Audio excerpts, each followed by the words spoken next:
So when you start looking at female artists, artists of the past, you start seeing these ideas about femininity and about sexuality and gender coming up in the conversations about female artists. And you can still see them, right? It's kind of easy and um, quick to spot. If I say so myself, I feel like it's easy to spot. Maybe it isn't. And I'm going to show you quite a few examples here.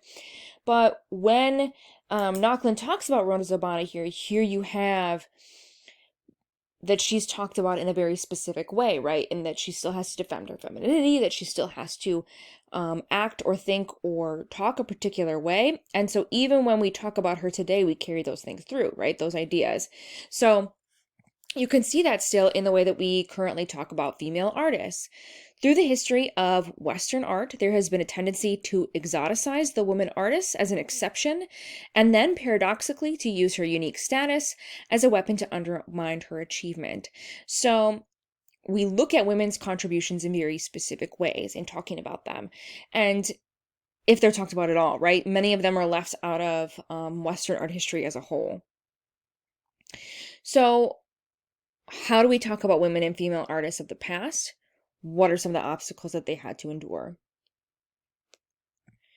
So I started this kind of list of artists, and I've kind of like updated it and changed it over the years.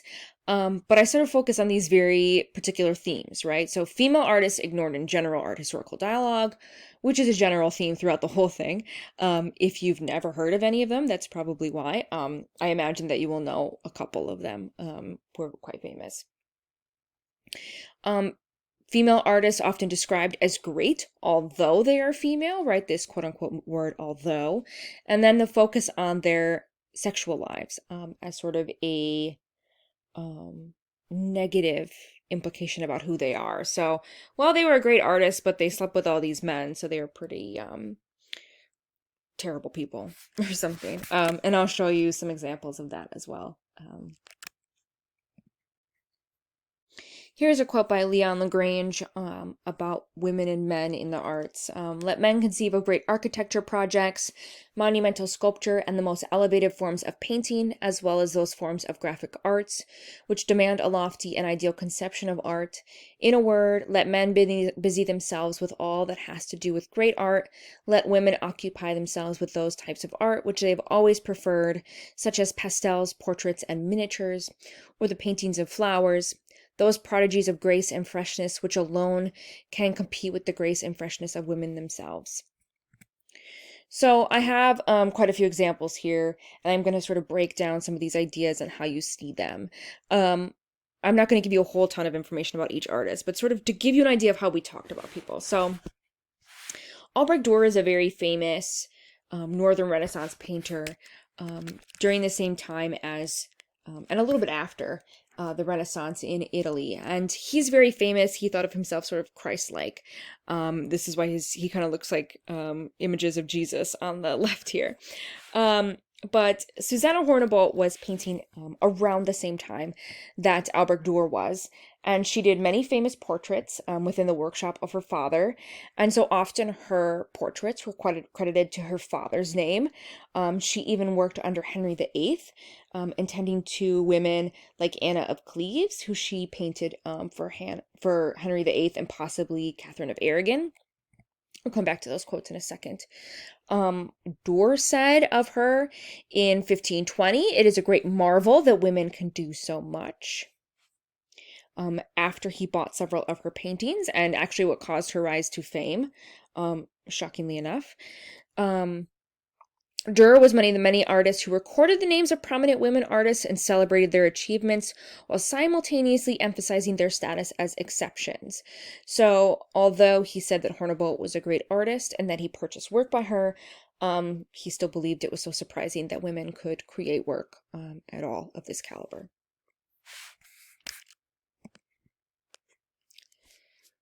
Another one, Sofia Anguissola. This is her self-portrait from 1556. She was a famous female artist in northern Italy. She was not a daughter of an artist, but she was part of an aristocratic family, which gave her some power. She even met Michelangelo at some point. She made miniatures and portraits of her family and other figures, and she became a lady-in-waiting and a court painter for the Queen of Spain in 1560. And she opened the way for a lot of women portraits, or women painters to become portrait painters because of how much the royalty loved her work.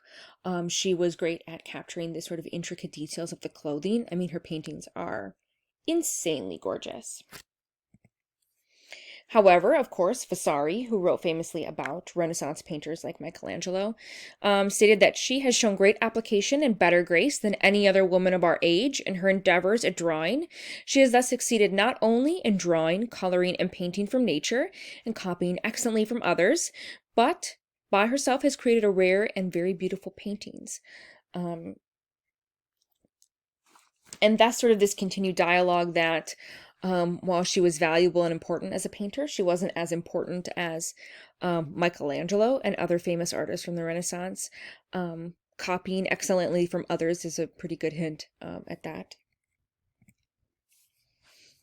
Marietta Robusti was also a part of the Renaissance and sort of post-Renaissance period in Venice. This is her painting A Portrait of an Old Man with Boy from 1585. She was the eldest daughter of Jacopo Robusti, who was also known as Tintoretto, who you've probably heard of. He was quite famous in Venice. A lot of her work was often attributed to her father or her brothers because she was working in the same workshop as them. She even used to dress like a boy so she could follow her father around in public.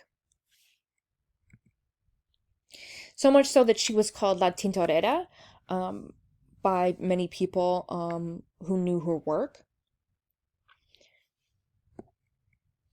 Her hand was actually considered almost indistinguishable from her father's. In 1929, some of Tintoretto's paintings are identified as hers, to which Adolfo Venti states that they have a sentiment femininity, a womanly grace that is strained and resolute.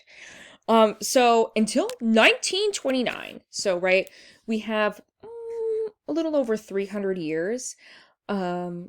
These works have been attributed to Jacopo Robusti, and no one has ever said that they had some sort of femininity, but the minute it happens in 1929, they're definitely feminine. I don't know how we didn't know that they were hers.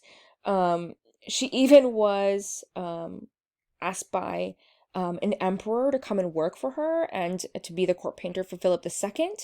And her father refused to let go of her and betrothed her to Jacopo de Augusta, and she died at 30 in childbirth. So here you have this great woman who wanted to really further her work as an artist, and even her artist father would not allow her to do so.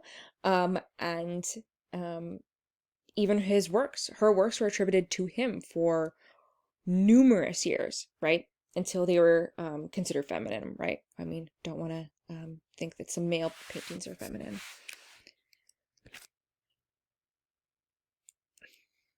One artist that you probably are familiar with is Artemisia Gentileschi, who's a very famous Baroque painter and follower of Caravaggio, who I mentioned before in this lecture. But she's really a painter who's able to gain a lot of recognition, unlike a lot of female painters at this time in the 1600s, on her own. Though she did, of course, have a father, Orazio Gentileschi, who was a painter as well and encouraged her work. Now, a lot of the reason why Gentileschi I feel like comes into art historical dialogue is because of all of these texts that exist about her rape trial. And so in 1612, her father, Orazio Gentileschi, makes a charge against his assistant and Artemisia's teacher, Agostino Tassi, in charges that she was indeed raped by him. And it becomes this massive court case that she was raped when she was 19 years old. And women couldn't bring charges at the time against men. And so her father filed the lawsuit as it would have been considered property damage to him, and he would have lost his bartering value, which is pretty dark. However, what is great about this is that her father had this unswerving support for his daughter and supported and believed that she had indeed been raped by this assistant and teacher to her father. And so this 7-month trial occurs of 300 pages of court records, where midwives examined her in front of a judge, to where her hands were tortured to see if she changed her story under pressure, which is horrific. And so often when Artemisia is talked about as an artist, it's always kind of under this construct of, well, she was raped, and thus you need to look at her paintings in a particular way. And I never really know how I feel about this, because it is such a negative thing to know so much about her and who she was and how powerful she was through the fact that she was raped and treated poorly by this man. But in fact, she is a strong painter, and she really expresses female figures in a way that we're not seeing other men painters at the time doing. And so you fall into the problem of saying, well, her works are more feminine. But I think it's just in fact that she gives more power to the female figure because of her own personal experiences, which are very dark and heavy and tragic. And it's sad that these are the things that we know about Artemisia versus like who she was as an individual and what she loved and what she supported, right? What we know about her is this sexual assault, where this man, Tassi, is kind of the main character, right?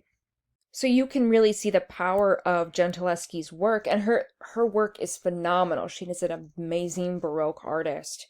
In a lot of ways, her paintings are insanely revolutionary. And so something like Susanna and the Elders from 1610 to 11, where she has this figure of, this is sort of a classical story of a virtuous woman who's being sexually harassed by elders, who is actually sentenced to death for promiscuity, and she ends up being able to defend herself in court, which sounds familiar, right?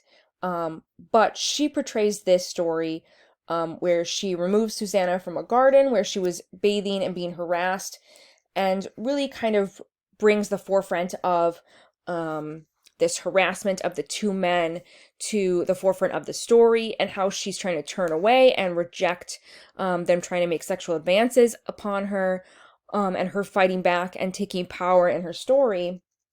This distress, resistance, the awkward physicality of the female figure, and when she refuses these advances. And so in old images of Susanna and the Elders that are a little more tame, like Jacopo Robusti's image, and maybe his daughter is Marietta Robusti's and not his, but where you have these sort of more simple and beautiful and more feminine looking images of this woman bathing and being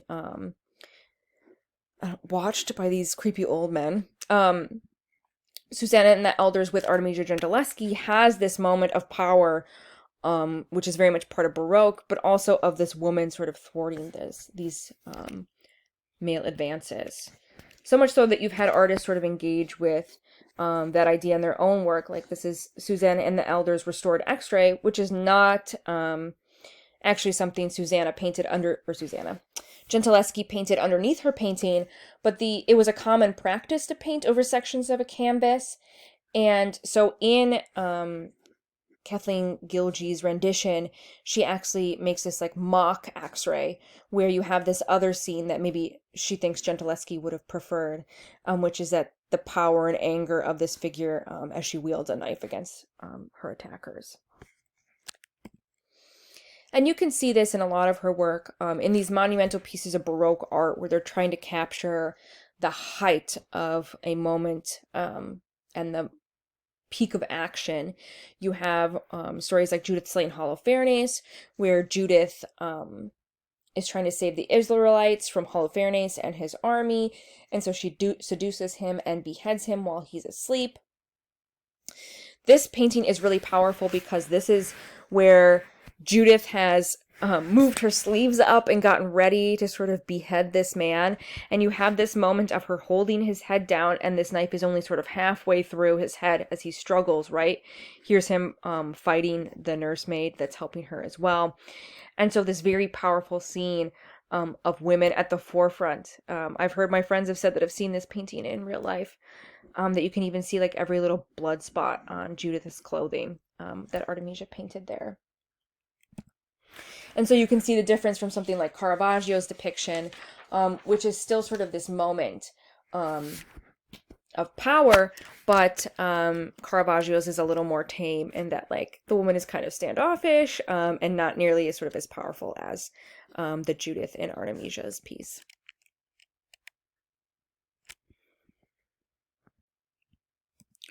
So obviously there are quite a few more examples I can give you, and I'm going to try to glide through them here so you don't get too bogged down, but I just kind of want to make you aware of kind of this dialogue that continues. So after Gentileschi, we have Judith Leister, who was a famous Dutch Gold Age painter, and many of her works were attributed to her husband, John Manice Molinar, and Frans Hals, and not until later that people started to attribute her work to her, which is ironic because she signed all of her work, Judith Leister, like this. So the J and the kind of L here leading into a star. And the star meant lead star in Dutch, which was the way that she signed her work. And so as people sort of started to discover her signature on the work, work that had once been attributed to Frans Hals or her husband was now being reattributed to her, even though she was very famous in her own right and took on male apprentices in the guild that she worked in. So Happy Couple is one of them that got reattributed to her. Dutch commentator Theodore Schrevel noted that there have been many experienced women in the field of painting who are still renowned in our time and who could compete with men. Among them, one excels exceptionally, Judith Leister, called the true leading star in art.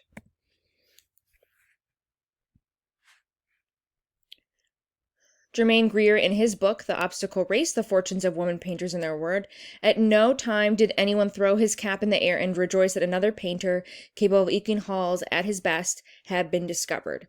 So they continue dialogue around Leister versus Hals being the painter of this work. We also have the Jolly Topper, which was also called Frans Hals until the discovery of her signature in this corner here, which is not really in a corner. Everyone says corner, but it's kind of in the middle here, of which you can clearly see that that is not a Frans Hals signature. Another famous female artist, Rachel Reich, was just as, if not more famous than Rembrandt during the time that she worked. She produced over 215 paintings in 7 decades. At the time that she was living, she made, her works brought twice as much as any Rembrandt, but have you ever heard of her? Most likely not. She was famous for her flower still lifes. Her father was a professor of anatomy and botany, and she did marry a painter and had 10 children, which is insane. And a lot of her work was of these very famous still lifes that were famous at the time.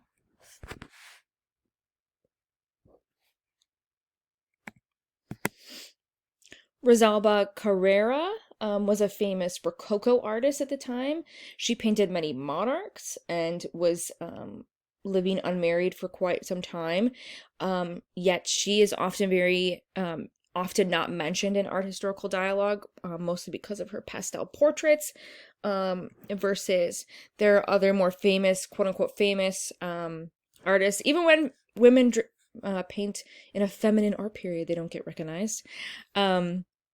Fragonard and Watteau are usually much more spoken about than Carrera. Elizabeth Vigée Lebrun was very famous. She painted 660 portraits, 200 landscapes, and married a painter. And she was one of 4 women elected to the French Academy. And she was very famous for painting Marie Antoinette as well. She had some big major scandals because of the way she painted. This is going to be crazy. Are you ready? She exhibited a painting in the Salon in 1787 showing her smiling with an open mouth.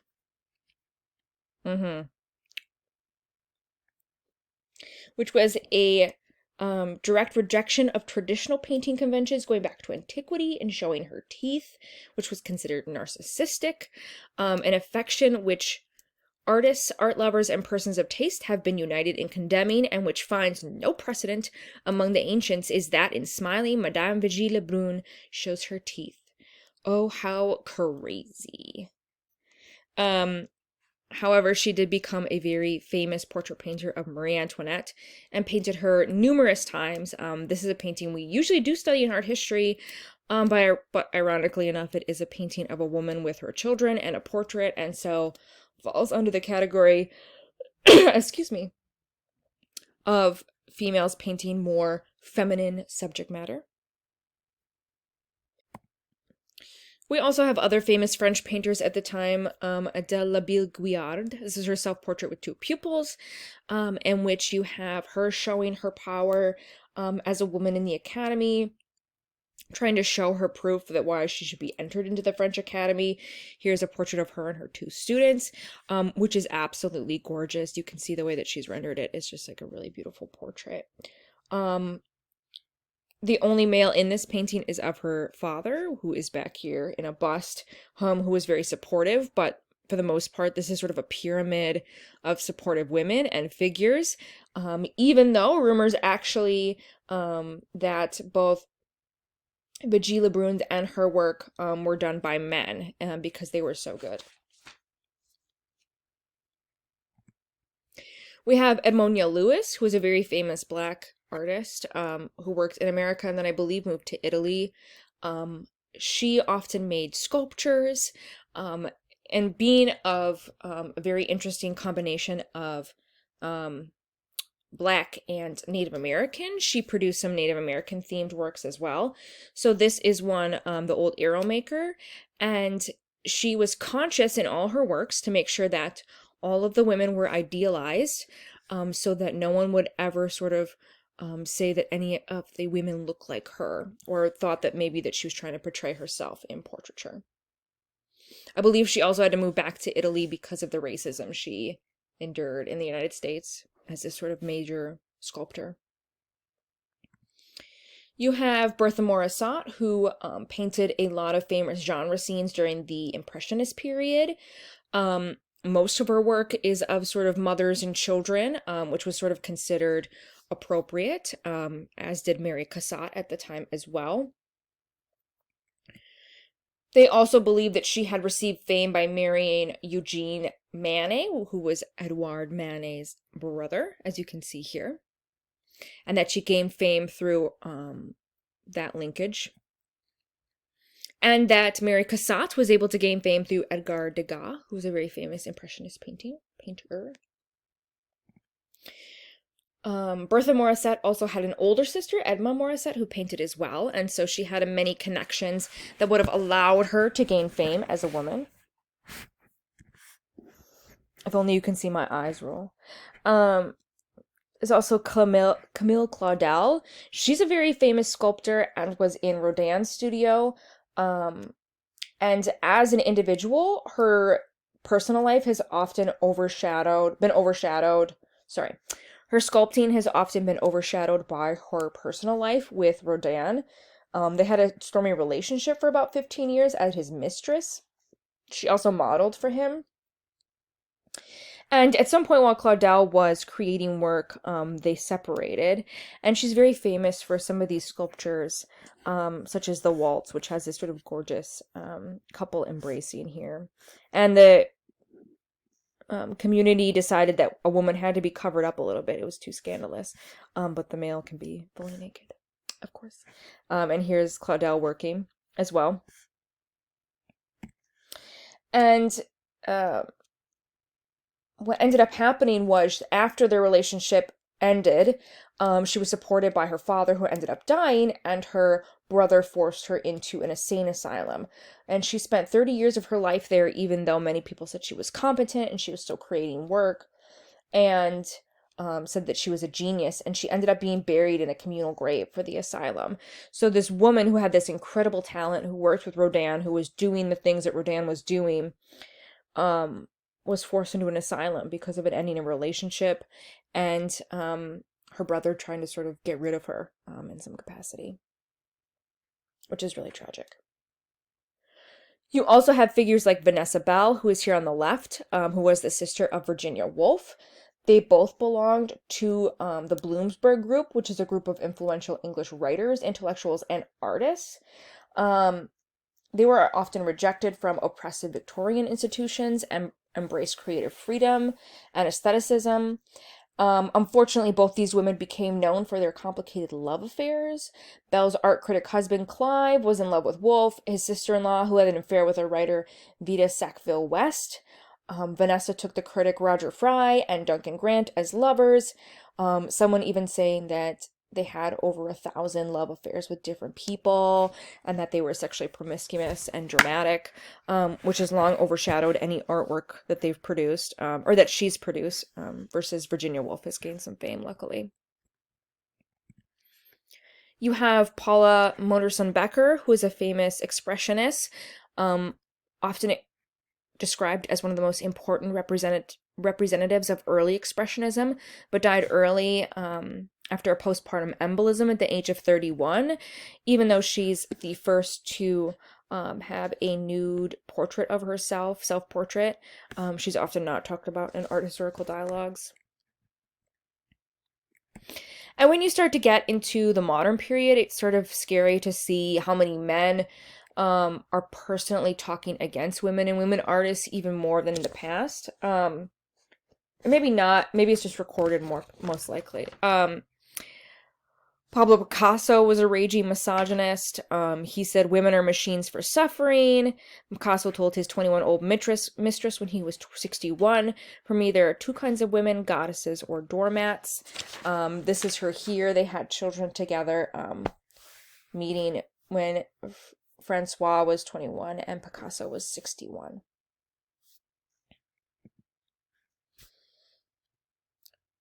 Surrealism also did not support women in the 20th century. Andre Breton was very against women. No female surrealists in Breton's promotional work with the artistic movement. He said the problem of woman is the most marvelous and disturbing problem in the world. Again, the woman problem, right?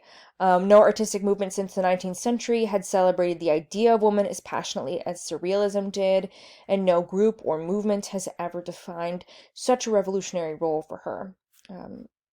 By Whitney Chadwick. They were more muses first and artists second.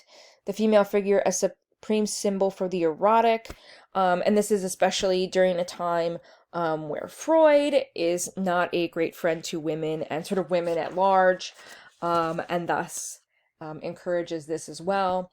And you have this collage that was popular by René Magritte on the left here, which is "I do not see the hidden woman in the forest," which is some sort of metaphor for women being tolerated as fantasy objects, but not real, sort of engaging in this very sort of gross dialogue about females.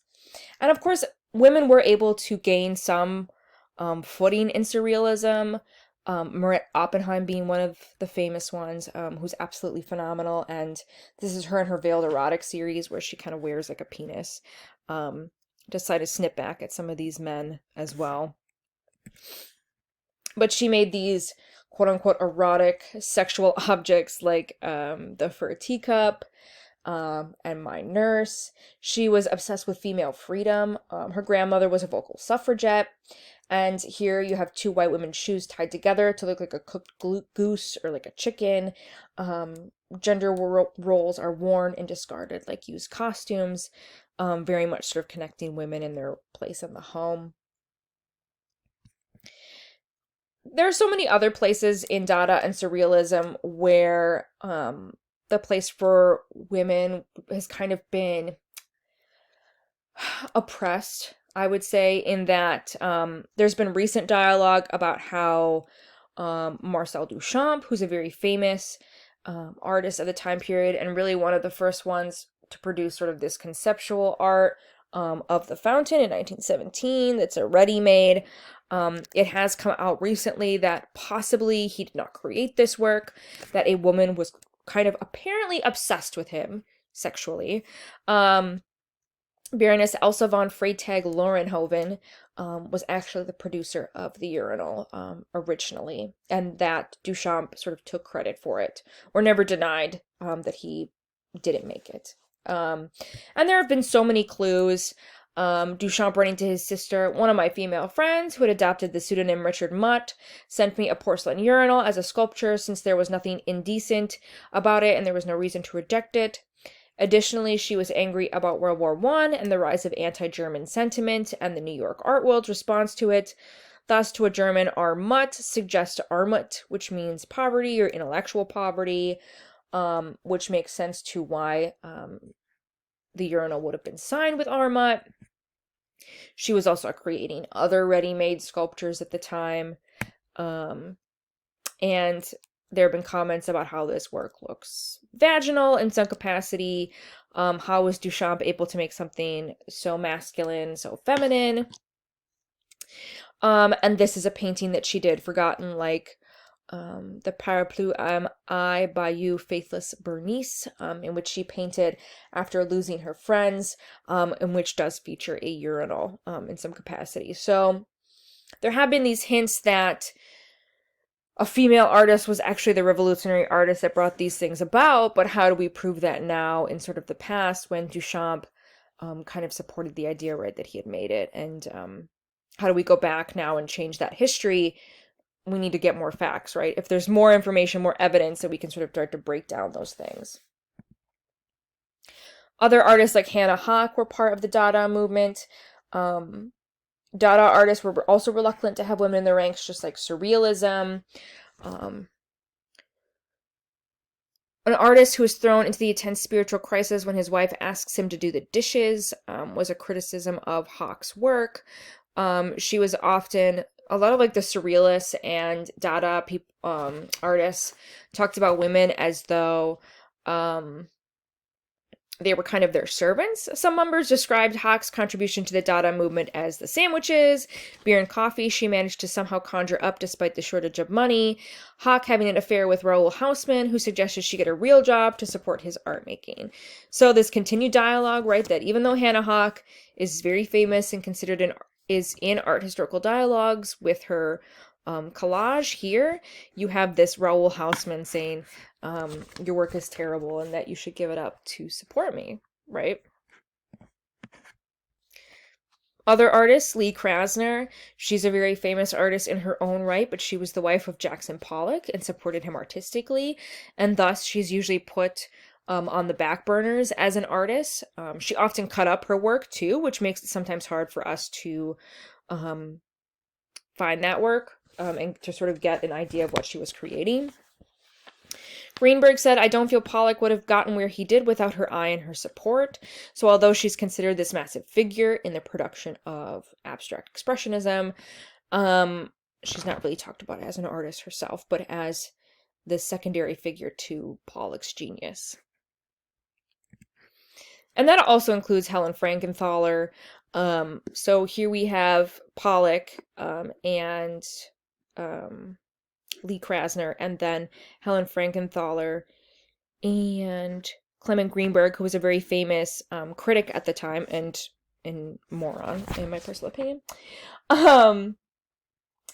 She was a very famous painter of the abstract expressionist period at the time, but she dated Clement Greenberg for 5 years, and he would not write about her work, even though she was this very famous abstract expressionist. And so her work is kind of dwarfed by the leading figures like Jackson Pollock and other men who took over the field, especially like of colored field painting, like Mark Rothko as well. So these men dominated the field while Lee Krasner, while Helen Frankenthaler sort of stood in the background. I could really go on and on about this dialogue and bring up numerous artists, but I hope you start to get the sense of how we talk about feminine artists and female artists and sort of what their place is in the art historical dialogue and how we kind of try to break these things down. So I've also included some great examples by the Guerrilla Girls, in which they've brought up different wall labels that are very sexist. So take a look at these. I will have them in the PowerPoint for you to take a look. But just how much people talk about, even in museums today, the wall labels are still sexist, the way we talk about women, right? Calling Artemisia a seductive woman, talking about an artist and a individual, this woman here, as a sort of temptress and slut, apparently, as the Guerrilla Girls would say. So take a look at these different wall labels that the Guerrilla Girls have sort of pointed out, that this dialogue continues even today in the 21st century, that these intensely sort of misogynistic wall labels still exist in the way that we talk about female artists.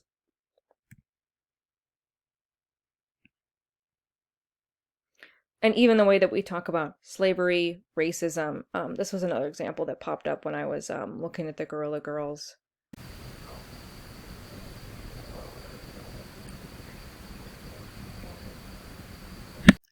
So for next week, we will be diving into some conversations about institutional critique. So very much kind of continued through the ideas of Linda Nochlin to critiquing museums and institutions at large. So also similar to the Guerrilla Girls as well.